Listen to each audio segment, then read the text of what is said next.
gearing up for shuttering this today. We're going to do about 6 inches of concrete in here, reinforced with steel. For the barbecue, or Argentinian BBQ area, we're going to probably do sort of 5 inches of concrete because it's a narrower section. Got a laser which I'm pinging round the height on there to give us our level line. And this laser was kindly given to me by Cigman tools, so I'll put a link in the description for a percentage off this. So yeah, we'll ping this line right round. We're going to put timbers across here to support the ply, 18mm ply, and we'll put timbers across the middle as well to support it because there's going to be a lot of weight on this. And we'll do the same thing over here. It'll be a simpler supporting over there because it's not so much weight.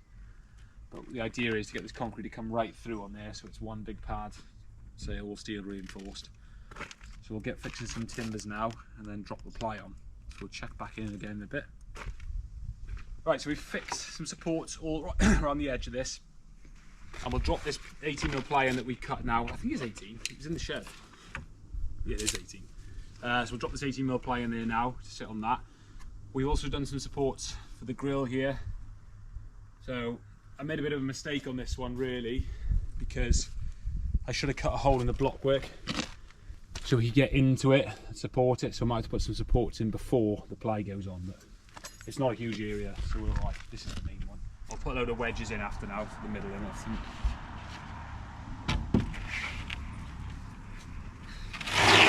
Because all those scraps of timber you don't want to throw away come in handy for this. Wrong way on that.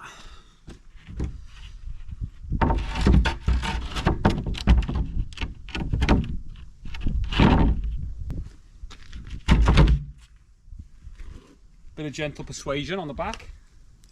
I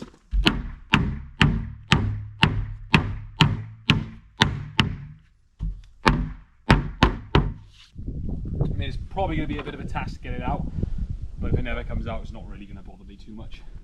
So this gives us just over 4 inches of concrete, how this is going to sit now, which is just about right for what we want.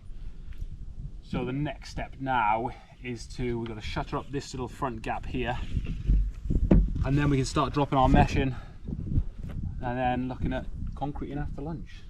So we'll check back in once we start doing the mesh. So we've got all our ply in to support the concrete.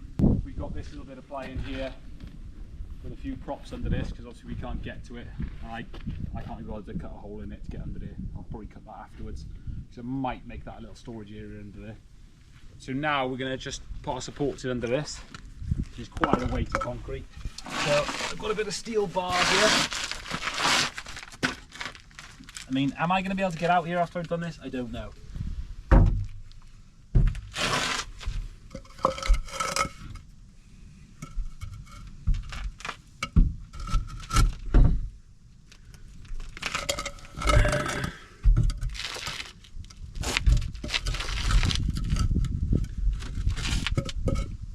Nice. Slack. What's that doing? I'll get some wedges under these in a sec now. So I'll probably try and just put some more props sort of in the middle of here. I don't really want to chance it. You know, it might take 20 minutes extra to do some more props, but it's better than the concrete falling, well, collapsing. Let me out. So we'll put the rest of these in now. This one's going to be a bit harder to do. I'm sure some people watching might have better ideas on how to do this. This should do what I want to do.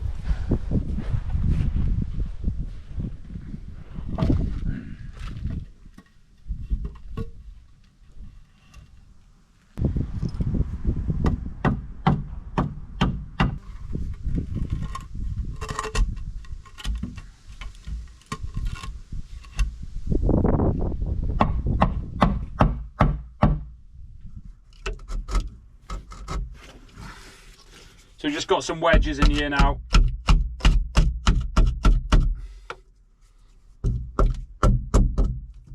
Just to tighten these up a bit. I think the concrete's just sloping off towards the back.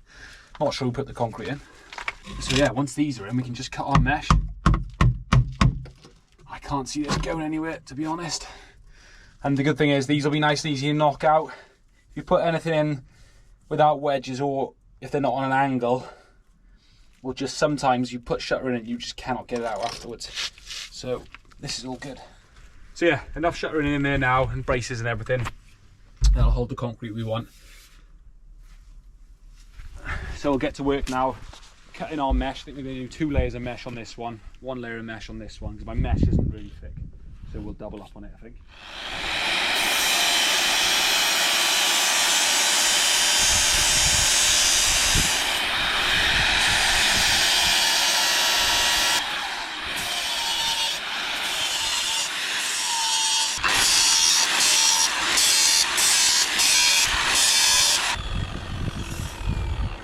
Follow me over.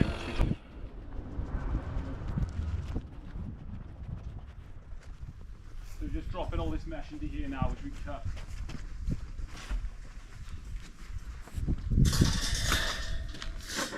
Basically, what you want to make sure is your steel is back from the edges of the concrete, because it can't rust then. So nothing's exposed to the elements. Once it's encased in the concrete, the chemical reaction stops it rusting basically. So we've got this piece there, we're going to double up on this one as well. Remember, watch your hands on these.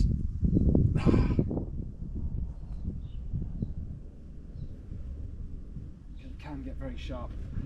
I'll make sure you wear goggles when cutting. So this one now, drop in here, like so.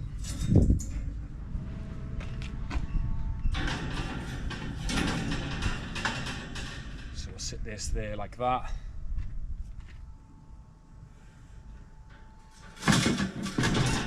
So now what we're going to make sure, we're going to find some bits of block or something, bits of slab, just to sit this mesh up so it's in the concrete, because if it's sitting flat on this, you haven't got the concrete going under it and it hasn't got the strength. So that is our next step, to do that. And then we're ready for pouring after lunch. So yeah, we've just got a few bits of slab now. See, I'm not worried. It's a bit bent this, but it's not gonna, the concrete will push it down that much, it always does. So I'm not worried there. The main thing is keeping it off the floor, because that is very important. You want to support it enough. It's surprising how much you can move. The concrete pulls down, especially when you start vibrating it and all that. And if you want, you can tie these sheets together. A bit of time together, we should be all right, but they can be tied together.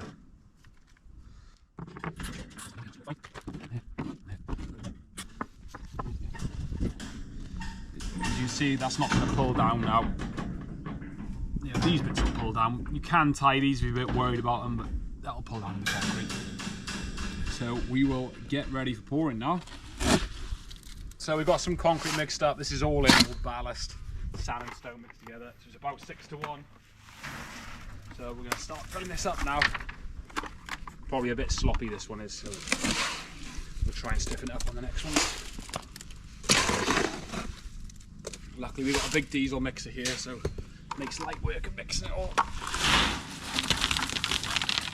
So we're just going to bucket all this up. We'll give it a bit of a vibrate and then smooth it out as it goes off then. Luckily it's fairly warm today, so we won't have to wait around too much for it to go off. So we'll just keep repeating this process until it's all full, and hopefully our shuttering doesn't collapse.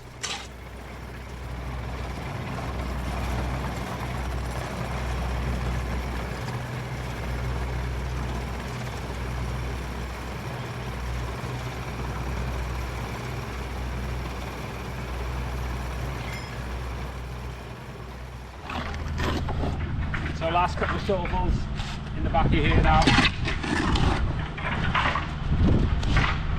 Just about where we want to be. Shuttering pulling so far, but never say never. Bad.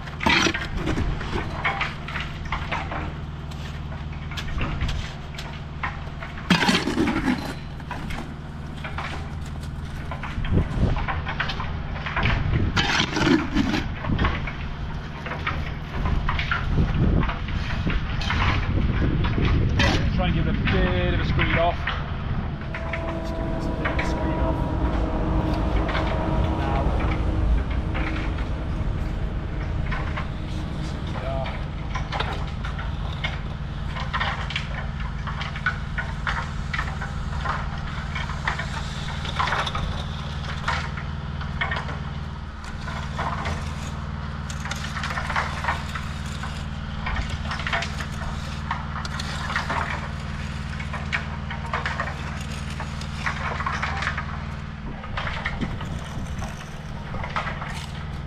our truss there. Obviously we're going to squeeze this a bit more as we go. We're not going to leave it like that. There's a trowel full of here.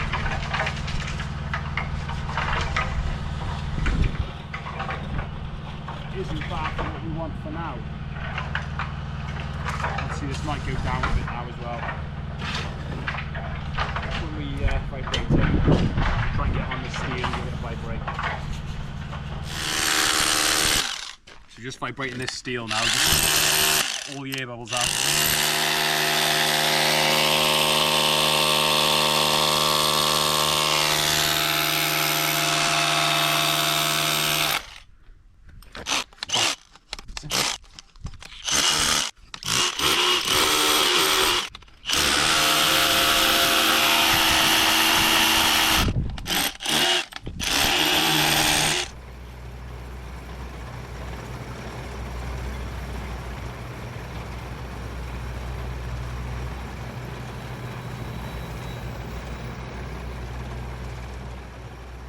So this has gone off a bit now, so we can start to just trowel it.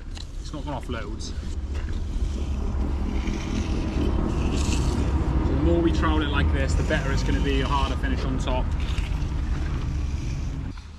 So we'll just keep troweling this now.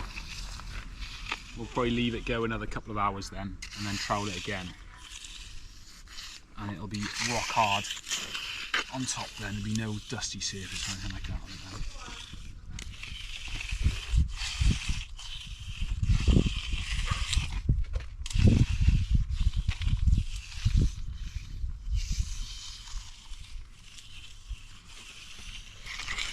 So the concrete is cured. I gave it a bit of a trowel last night, a couple of times. Didn't bother filming that, it wasn't much interesting.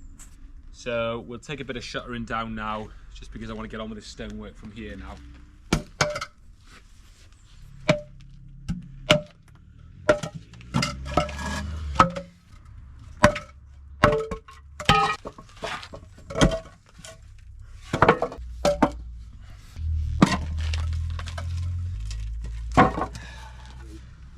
We've taken this shuttering down, so if you look under here now, you can see there's very few air bubbles on there. There's only a few sort of small ones, which not bad, but that shows the importance of vibrating it and getting all the air out, because if you've got loads of hollows underneath it, it means you haven't vibrated it enough.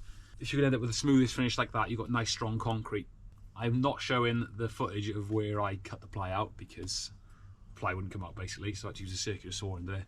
So if I was doing it again, I'd split the ply down the middle and have the middle join over a support, so you could take it out easy, but it's all sorted now. So we'll crack on with the stonework.